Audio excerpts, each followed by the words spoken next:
Hey everybody, what is going on? Been a bit since I've done a video.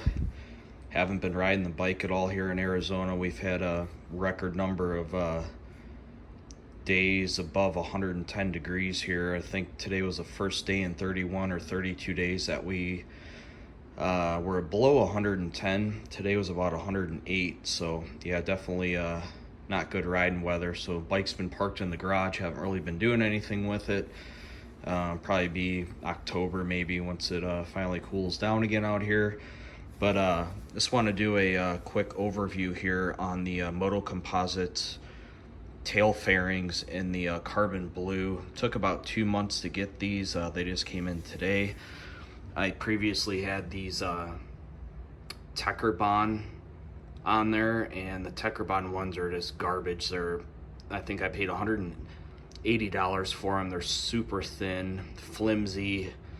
I don't know if they're 100% carbon, but they probably got some other materials mixed in with them. But these Motocomposites ones are way thicker, nice and sturdy, not flimsy at all. Quality looks awesome on these. So maybe I'll get these installed tomorrow.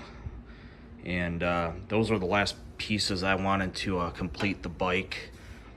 And the only reason I went with the Tekkerbahn to begin with is because they were cheap in price. Motocomposites were over $500 for these. I'm not sure why these are so expensive. Maybe it's just because the design of them. Maybe there's just a lot of work that goes into making these. But another good thing I did find out from Motocomposites is that they lowered their prices on all their carbon. And it looks like they're no longer offering any of the carbon with the fiberglass in it anymore. It looks like they're just going to stick to 100% carbon, at least for the R6 anyway. When I was looking on their website again, it looks like all the fiberglass carbon's discontinued.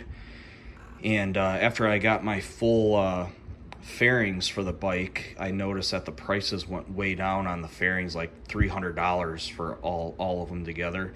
So I had emailed Motocomposites and asked them, if there's any way to give me a refund or anything on that difference, because literally within like a couple weeks after I ordered them, then their prices dropped.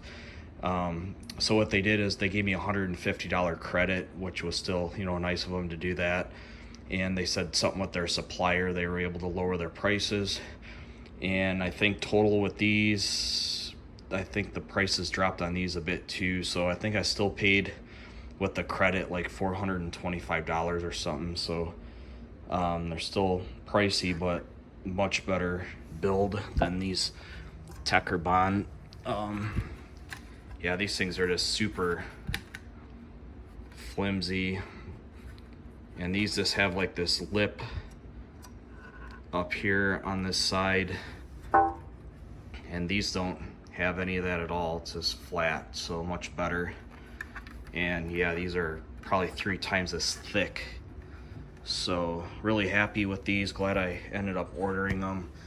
And another bad thing with these too, it's hard to see it, but if you had a flashlight up to it, basically this whole piece in here was starting to look like the delaminate or something underneath the clear coat on both sides.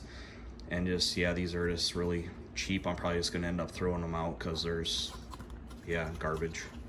So you get what you pay for. Definitely worth the money on these.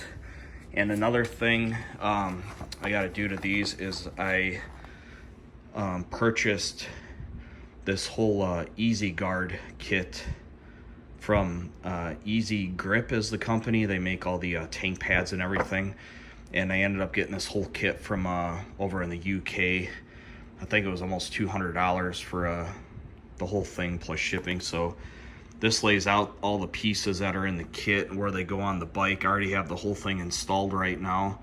I was just waiting to get these tail fairings in because those are the last few pieces I have left to put on it.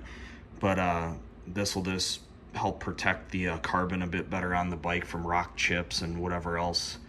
It was pretty simple to install. They give you a little spray bottle with a liquid or like a soap in it, and you just fill it up with water and spray it on the fairings before you install it to help get it to install better, and then use the heat gun after. But with the heat out here, with it sitting in the garage, got a lot of air bubbles in it, but after a couple days when it healed or cured and everything, it was most of the bubbles all went away. So it comes in a matte color and also a gloss. I got the gloss one, so carbon even looks better with this. And happy I was able to find a kit to cover the bike to help protect all the carbon on it. So if any of you guys are looking for any kind of paint protection film, the Eazi-Guard here is really good stuff. And basically it just comes in a whole big sheet.